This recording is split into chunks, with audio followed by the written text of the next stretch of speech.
म्हणतात की हॅपी हार्मोन्सनी तुम्ही हॅपी होता, असं एक जनरल त्यांचं ऐकलं लेक्चर की असं वाटतं की एन्डॉर्फिन नंतर काय ऑक्सिलिसिटिन डोपामिन. डोपोमिन ह्याच्यावर खूप हल्ली बोलणं चाललेलं असतं की तुम्हाला जर आनंदी व्हायचं असेल तर डोपोमिन गेलं पाहिजे. एक गोष्ट लक्षात ठेवायचं, तुम्ही आनंदी असला की डोपोमिन बाहेर पडतं, डोपोमिन बाहेर पडलं की तुम्ही आनंदी होता. मगाशी मी जे सांगितलं, जेव्हा तुम्ही एक्झरसाईज करतात, एक्झरसाईज केल्यानंतर तुम्हाला जे फ्रेश वाटतं, कोणी माणूस बघा, आपण पहिल्यांदा म्हणजे मी तरी सुरुवात करताना कंटाळा होतो, आज करायचं का विचार करतो पहिल्यांदा, खाण्याचा विचार करत नाही, खाताना तर खातोच, पण एक्झरसाईज करताना आज करूया का, आज दांडी मारूया असा विचार असतो. हिला पण माहिती आहे,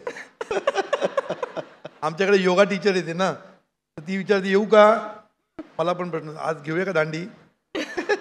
हा जो पहिला विचार असतो ना, हाच वाईट आहे आपला. पण आल्यानंतर जे आपण करतो ना, केल्यानंतर जे फ्रेश वाटतं, ते कशाने फ्रेश वाटतं, कारण एन्डॉर्फिन्स ना, एन्डॉर्फिन्स तिथून रिलीज व्हायला लागतात एक्झरसाईजमुळे.